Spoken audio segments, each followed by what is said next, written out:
Hi guys, welcome to the first proper episode of the Big Home Ed Conversations. So this is a podcast where we're going to be breaking down and discussing the sometimes huge challenges, but also the actual delights that we experience home educating our kids. So if you're seriously considering home ed for your family, or if you're already a seasoned home edder, we hope that you're going to find something really valuable here. So first and foremost, just a quick introduction. So this episode is just going to be saying hi, letting us know about us and why we are even here. So my name's Kelly. I'm a home education mentor and coach of parents, basically, and a mum of two very likely neurodivergent children. I've been home educating now for around about 3.5 years-ish. And yeah, just I still sometimes wonder how I even found out about home education in the first place, if I'm honest. But most importantly, obviously, I need to introduce you to my co-host, Ashley. So she's a really good friend of mine, and a fellow, obviously, home educating mum of three incredible girls as well. How's your week been, lovely? Thanks. Yeah, good. Long. I was just commenting, I thought it was Wednesday, but it was in fact Tuesday. So already off to a start like that. So I think that tells you a little bit about where we're at this week.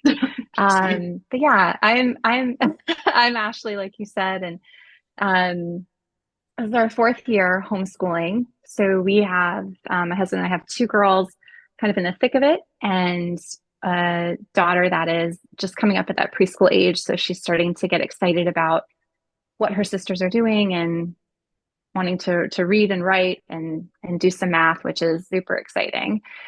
But yeah, it's definitely been a journey for us. We started home ed in Italy, where we lived before here. And it was interesting because we had to get up to speed on all the home education requirements that Italy had. And then I'm still very present in the States. All my family is there. And so I'm very up to speed and involved in groups over there as well. So familiar with those requirements and now learning about what we have to do here in England. So yeah, it's been a journey, but exciting and excited to continue on this path. It's really tricky. I mean, I really have an awful lot of respect for you trying to get your head into the different zones, all the different kind of terminology. And as I think we were talking about earlier, so even just trying to find the home ed groups in the UK. So we'll Yeah. definitely be referring to both home education and homeschooling in this podcast. Obviously, as somebody from the States, obviously, Ashley tends to refer to it as homeschooling. And I know, so I just don't want anybody mobbing us for the use of the phrase. We will be using both simultaneously. Yes. And obviously, we respect that in the UK it tends to be referred to as home education, but we will be using both terms. So ultimately, I can't even believe how tricky it must be to kind of just be fitting in again and finding new people and creating new communities for yourself. It must be really taxing, actually. It must be quite hard. Yeah, it seems like once once you learn one system, life throws you a curve and you have to go start all over again somewhere else. Always for exciting reasons, job placements and things like that. But it definitely, like you were saying, when I first came here, I knew there was homeschooling here and I was searching for it to, on Facebook to just try to find some groups where there are some people locally that are homeschooling. And I was finding nothing and going out of my mind thinking, I know it's there. It's here. Yeah, It's like, I it's know there people do it. somewhere. I've heard podcasts. I've seen posts on Instagram that are coming out of the UK. Where are these people? And it wasn't until someone randomly mentioned, oh, we used to home ed or something. And I was like, oh, home education. Okay, that's my mistake. And then suddenly there was like a plethora of Honestly, groups. So so yeah, silly, isn't it? It's terminology, isn't it? And yeah, we totally understand why it's different here, why people refer to it as obviously mhm, trying to avoid the idea of school at home. Um, and I completely yeah, respect it in a huge way. But it's yeah, it's hard when you're trying to just to find your people. But I'm glad that you found yeah, us anyway. I'm forever grateful for the fact that you yeah, managed to find our little group of people, my little homemade family. I've really started calling them that same. in the past kind of few months actually, because they do feel like another family to me. They're the people that I spend so much of my Yeah, time with, so much of my love and energy goes into that group of people and their kids. And I really, really love that actually. I love that the home education community is generally so welcoming and loving and accepting. I've always felt like I can be entirely myself in it, which is obviously exactly what I'm hoping for my kids as well. Yeah. One of the very important reasons for me about why we decided to home educate, and obviously there's a million of them, lots and lots of different reasons, but one of them in particular was that I really wanted them to just have that opportunity to be authentically them, to be unique, Hmm. to love what they love, to never feel embarrassed by that, to be able to just make friends, feel safe in their friendships as well, and have someone there to coach them and support them through the tricky moments. So they're not kind of left trying to fight those battles alone, or maybe not wanting me to get involved because they don't want me to make it worse, or any other kind of the horrors that you hear Hmm. amongst kind of kids in some other settings. And yeah, there's a lot of different reasons. I mean, can you think of any of the main reasons why you decided that home education was the choice for your family? What was going on in your world? Yeah, I think it was sort of a natural progression to like, for me anyway, from becoming a mother and then find just suddenly there's this whole world that you never thought anything about or cared anything about.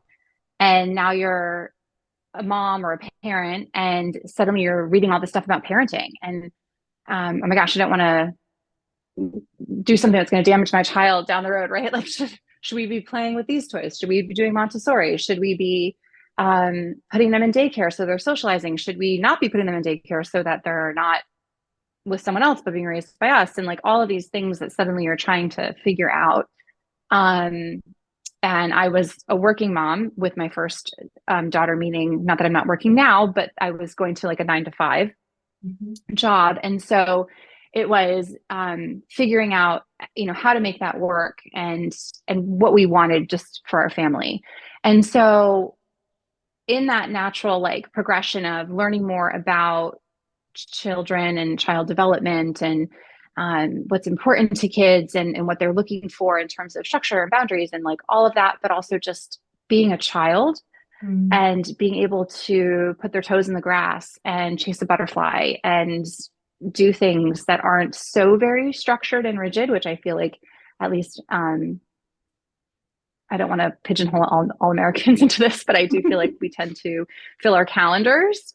And so it was just kind of finding out more about that. And then through that, as your kid gets older, I feel like I then really learned more about homeschooling just as a natural progression from the people I was reading, books that they were writing, and then find out that they homeschool, or following accounts on Instagram or Facebook, and then finding out that those people that I share common interests and beliefs around in terms of like parenting, oh gosh, they also homeschool. And Mm. so it just sort of went into that, and then I was like, okay, I do want to raise lifelong learners. That is really important to me. I felt like I Mm. personally um learned for the sake of passing a test in school. Yes. It was drilled into me that it was so important to get good grades so you could go to good college so you could get a good job.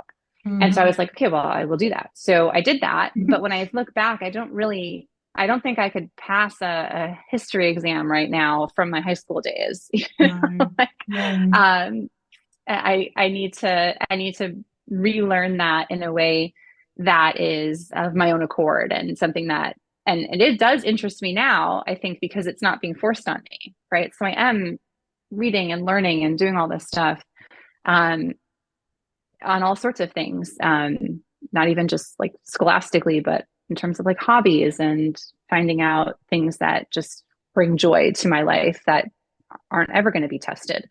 Yeah. So yeah, I think that that was something that was important, just kind of having a relationship with my children that was maybe different than you might have if I had sent them to school.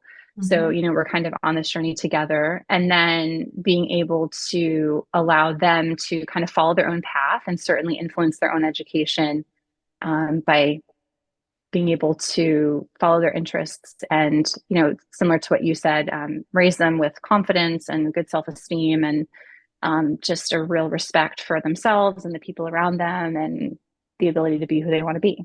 Yeah. I mean, I absolutely agree with all of what you said. And I think there's a real sadness that I get when I see parents kind of at the point of sending their kids off to school who don't want Mhm. to and want to spend more time with them and want to just like enjoy them a lot more and maybe have got other beliefs or other feelings about it. But obviously, the letter drops on your mat reminding you to register for your school place, and nowhere does it suggest that there's any other option. It's called Right. compulsory school age, almost as a bit of a trick, I think, trying to convince you that that's the next step, that they go to school now. And obviously, school's only really been around in the way that we know it, kind of compulsory full-time education for obviously up to the age of 18 now. But Mhm. up to 16 was only changed, I think, in the 80s or the 90s. I need to sort of fact check that one. But literally, we've only Mhm. known school like it for an incredibly short time. And I think I just find it quite frustrating that people aren't aware of this option and that they Mhm. maybe also believe that it's a fallback, or that something that isn't an entirely valid choice, that it potentially puts them at risk of failure, it puts them at risk of things not happening for them. And obviously, this podcast is not, we're not going to really get into the nitty-gritty of the myths or the nonsense that people tout at us. We want to Right. go beyond that. But obviously, it's important to touch on the fact that these are myths, and they aren't fact. And actually, that home education in itself is an incredibly valid, and in some situations, a much better form of education for a child. Certainly not in every situation, but in ours, it definitely is. My children are thriving and they're happy and they're secure in their own person. They've got great friends and they've got support around them. And yeah, they're lucky. They're in a very loving and happy life. And it was interesting actually, because I mean, I don't actually know how I found out that home education was a real thing. I can literally remember Googling, is it legal to home educate my kids?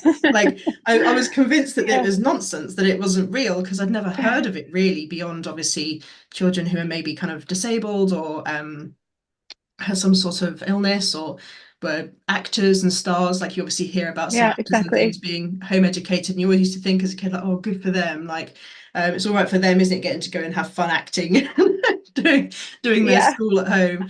And actually, I can remember googling it because I mean, my initial forays into understanding what it even could be was having a 3-year-old and a 5-month-old baby as COVID began and the first lockdown. Right. Um, and it was essentially for me, it was the recognition that my son had gone from doing 3 days at nursery a week. And every night he'd come home and he'd have that restraint collapse situation. So he'd be absolutely exhausted from masking. And obviously didn't realize at the time that he was likely ADHD autistic, nor that I was ADHD. Had no idea at all. Mhm. But he would come home and his behavior would be off the charts. I couldn't like control the situation at all. He'd likely wouldn't eat much for dinner. He'd go to bed late. He'd wake up really early the next day. He'd be really dysregulated again for the next day. And in the first lockdown, I had obviously a panic attack. I was like, how am I supposed to suddenly have this fireball home 24/7 with my husband still out at work? He wasn't home during the pandemic, and I had a 5-month-old baby. Like I was in the throes of it. It really couldn't have Yeah. felt like a worse thing. And I'm not kidding you, within about 2 weeks, I had a completely different son. And it still boggles my brain to think that he literally just suddenly was eating and sleeping and happy and chatting and engaged in the activities I was coming up with. But not just, he wasn't the only one thriving, I was thriving. He took away the hustle and bustle, the expectations, the needing Yeah. to be at a certain time, at certain drop-offs and pickups and all the rest of it. And my creativity started to flow. I started to feel more rested, more in control of my life. And it was through that I kind of recognized that I was obviously living within some serious limiting beliefs. I was living a life that, like you say, you kind of get told you're doing all of this for a purpose. This is what we do. One step after the other. Put your foot where it's supposed to be. Don't you dare stray. Um, and actually, it was really sad to recognize that I had lived my entire life up to that point doing what everybody else was saying that's what you should be doing to be a good woman, a good parent, a good wife, a good employee, whatever it might be, good student back in the school days. And actually, I'd done all of those things and I had an amazing life. I had a roof over my head, a husband, kids. I was healthy, very lucky, but I didn't feel it. I felt closed and frustrated and stuck. And it took a good few years, and it was literally one of the very first decisions I made as I started my kind of self-growth work, was I am going to home educate my kids. And we took the leap at a time when it scared the bejesus out of me. Like we turned down his school place and we were like, okay, he's staying home. Like we're not going to do it. We're going to have him home. We're going to give reception year a trial.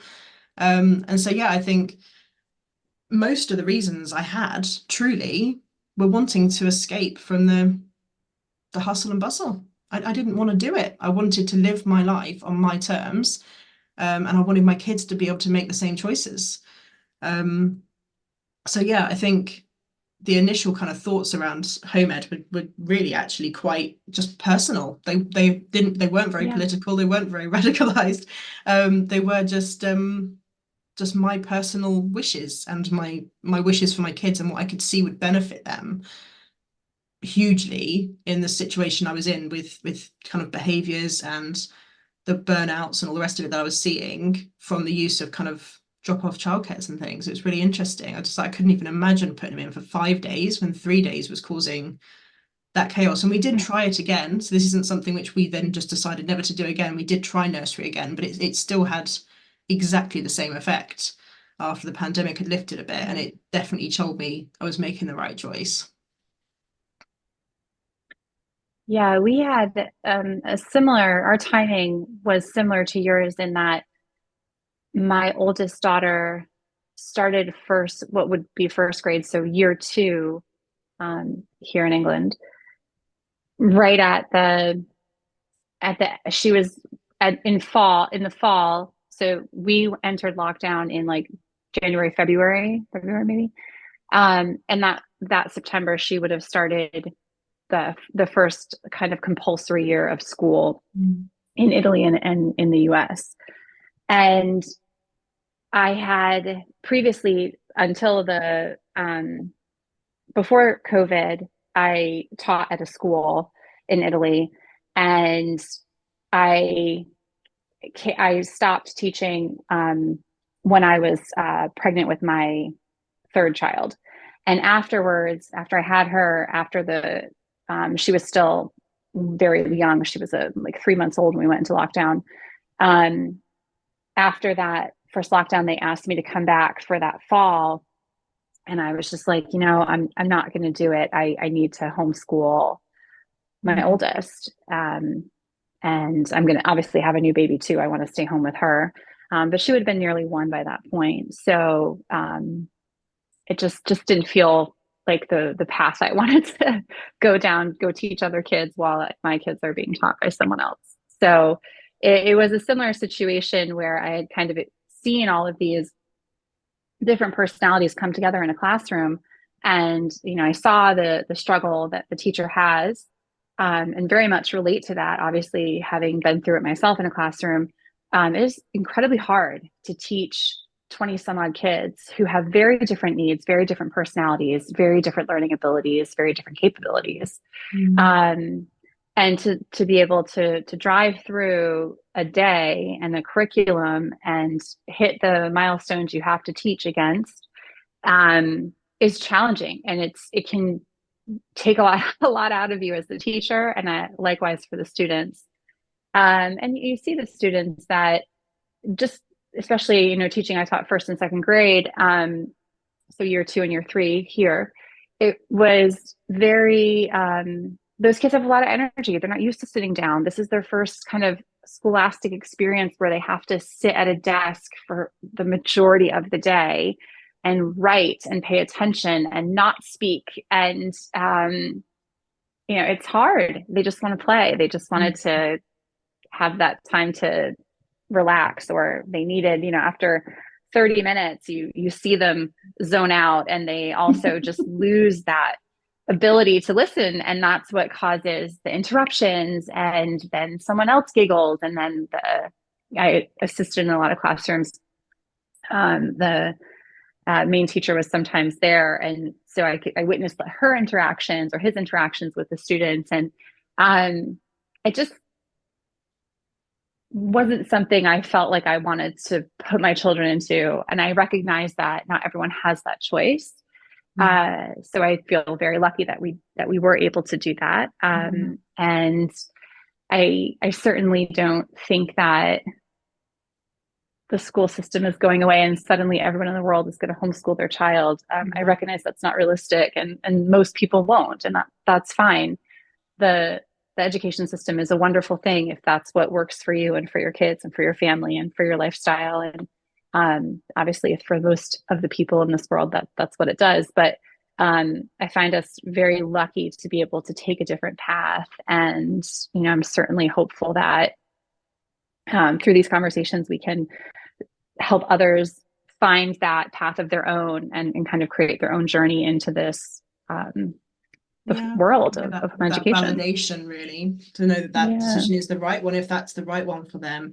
I think what's really interesting as well is the home education community is a huge advocate of children's rights. We actually talk very strongly and openly, and we'll challenge school bills, we'll challenge things to do with school education for other parents and other children. Like we've got their backs, and I think sometimes there's a bit of a sort of a myth or a narrative that us as home educators are feeling superior, or like we have made some sort of some sort of like snobbish kind of, I'm trying to think of the word, like some sort of decision that means that we feel like we're better than other people. And the truth of the matter is that actually we are very angry and very, very sad that so many children are being failed by school systems that are put in place by government agencies, and that not enough change happens fast enough to ensure their needs are being met.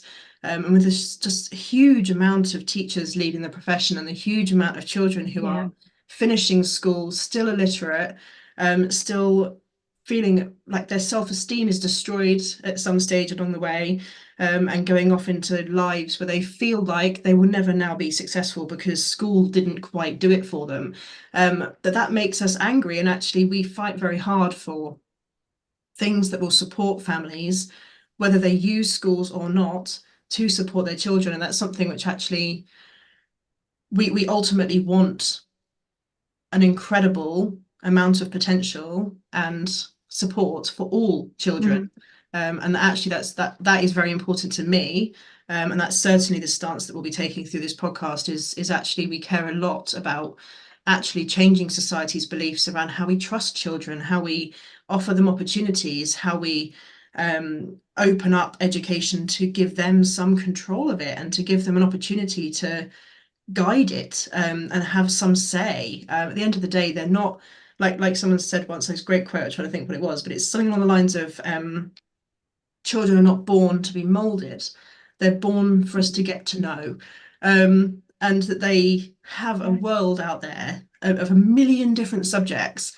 And like when you think, I was trying to explain to someone the other day, like if you think there's 60 GCSE subjects total that you can take an exam on, most of which won't be taught in most public schools. Obviously, you might be able to get them in sort of paid for school environments and things, but ultimately 60 subjects when there's like millions of different books being published every year of full of ideas and careers and opportunities and things that we can be learning about and doing stuff with.